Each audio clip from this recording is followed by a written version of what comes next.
नवल किशोरी राधिका आज सुधंग नृत्य कर रही है और थे ही कहते हुए अपने प्रियतम के मुख चंद्र की ओर ऐसे देखती है जैसे प्यासी चकोरी।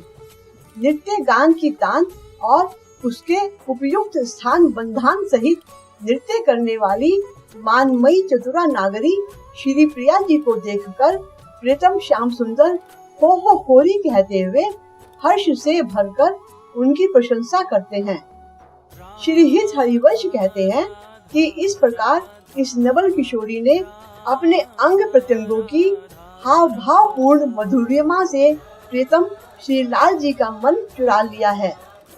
अरे सखी, लाडीली राधा आज अपने प्रियतम मोहन लाल के साथ आनंदित होकर रस पूर्वक लटक रही है, अर्थात लटकती हुई नृत्य कर रही है और अपने अंगों में सुधंग नृत्य की गतियां भरकर थई थई कहती हुई भूमि पर चरणों को पटकती है। हे सखी, ये राधा समस्त को कलाओं की शिरोमणि रूपा है, अतः हाव भाव पूर्वक अपनी कुटल भ्रुकुटियों को नचा रही है, जिससे रस लंपट भ्रमर श्री लाल जी रस विवश हो रहे हैं। उनकी ओर देखकर श्री राधा अपनी उंगलियों से नासापुट चटका रही है, अर्थात श्री लाल जी को सचेत करने के लिए उनकी नासिका के निकट अपनी उंगलियों से चुटकी चटकाकर बजा रही है। श्री हित हरिवंश कहते हैं, इस प्रकार अनेक गुणों से संपन्न एवं रोचक राज चूड़ामणि श्री लाल जी एवं उनकी मालाओं को प्रसन्न कर रही है। वह पैरों और वस्त्रों को झटक रही है, मानो रस को उत्तेजित कर रही है। समीप में स्थित सखीगण इस नृत्य को देखकर अपने नेत्र रूप प्यालों से इस रस के अर्क का पान कर रही हैं, अर्थात इसे तृष्णा पूर्वक शीघ्र शीघ्र गटक रही हैं। श्रीहित सखी ने कहा, सखियों, आज स्वर्ण लता के रूप में परम सुंदरी वल्लवी श्याम तमाल के साथ अंग अंग से लिपट चिपट रही है। उसके शरीर का क्या तेज है।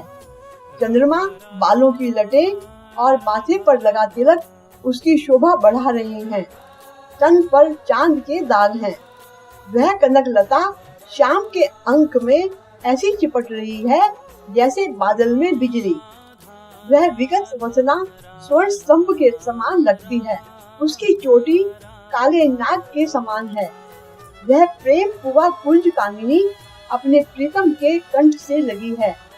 वह श्री हरिवंश नाथ के साथ सुरताल की सुंदरता का आनंद लेती हुई शोभा पा रही है। स्वर्ण के कलशों जैसे उत्तम स्तनों से शोभामयी वह सुंदरी सुंदर नाम वाली राधा ही है। हे सखी, श्री विश्वभानु नंदिनी मधुर और सुंदर गान करती हैं और गान में अत्यंत विलक्षण औघर तान से नंद नंदन के मन में भी आनंद उत्पन्न कर देती हैं। उन्होंने प्रथम स्नान किया, फिर सुंदर वस्त्र पहने, आंखों में कज्जल, ललाट पर तिलक और कानों में कुंडल धारण किया है और इस भूषा से अनेकों चंद्रमाओं को लज्जित कर रही हैं। नासिका पर सुंदर नख बेसर शोभित है, जो स्वर्ण एवं रत्नों से जटित है, जिसके अधर बंदूक पुष्प जैसे हैं और दंत पंक्ति कुंद वृक्ष जैसी है। उनकी बाहुओं में बाजूबंद, कलाइयों में सुंदर कंगन, हृदय मोतियों की माला से सुशोभित, कमर में करधनी और चरणों में नूपुर बज रहे हैं। वह हंस कल गामिनी समस्त सखियों के गर्व को मथ रही है। पैरों के नाखूनों पर मेहंदी का रंग कैसा चमक रहा है। वह नव नागरी आनंदित होकर मानो नृत्य रस के सागर में कल्लोल कर रही है। नृत्य के समय चिंद नामक अपनी विशेष गति से अनेक प्रकार के भाव भेदों को प्रकट कर रही है। श्री राधा समस्त कोक विद्याओं की पूर्ण ज्ञाता है, भाव और अभिनयों में भी चतुर है और केवल अपनी भ्रुकुटियों के संकेतों से ही कामदेव के समूहों को नचा रही हैं। हे सखी, अब वे सघन निशुवे भवन में रमण श्री लाल जी के कंधों पर अपनी भुजलताएं लपेटे हुए सरस आलाप के साथ मानो सुख समूहों की वृष्टि कर रही हैं। फिर कभी दोनों के मिलन रूप समुद्र में सुरत रस का कमल खिलता है, जिससे प्रेम का मकरंद रस बह निकलता है, जिसका सखी हरिवंश भ्रमर की भांति पान करती है। किशोरी राधिका सुंदरता की राशि हैं। इन्होंने नव नागर समूह के मुखिया श्याम सुंदर को अपनी चितवन और ललित भाव से मुख मोड़ने की क्रिया द्वारा ही विवश कर दिया है। इनका रूप अत्यंत रुचिर है और अंग अंग में माधुर्य है। ये ब्रज गोरी बिना भूषणों के ही अत्यंत रमणीय है। यह सुधंग नृत्य के प्रत्येक अंग में कुशल तो है ही, अपितु एकांतिक कोप विलास के रस समुद्र में भी प्रतिक्षण सराबोर सी हैं।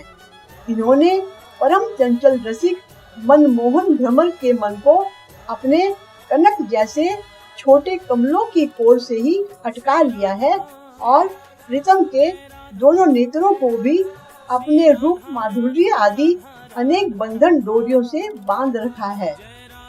श्रीहित हरिवंश सखी रूप से कहते हैं कि इन परम सौंदर्यमयी श्री राधा ने अपने उदर रूप भूमि में स्थित नाभि कुंडिका में एक मधुर एवं मादक रस घोल रखा है, जिसे सुंदर शिरोमणि श्री लाल जी वेदों की भी सुदृढ़ मर्यादा को तोड़कर उल्लंघन करके पी रहे हैं।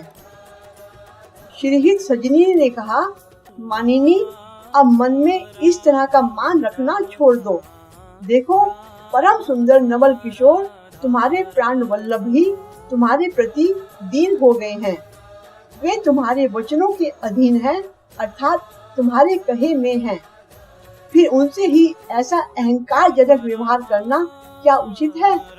हे प्यारी, श्री हरि तो तुम्हारे प्रेम में विवश हुए क्षण क्षण में तुम्हारे पवित्र नाम का जप करते हैं और तुम्हारे ध्यान से पल मात्र के लिए भी अलग नहीं होते।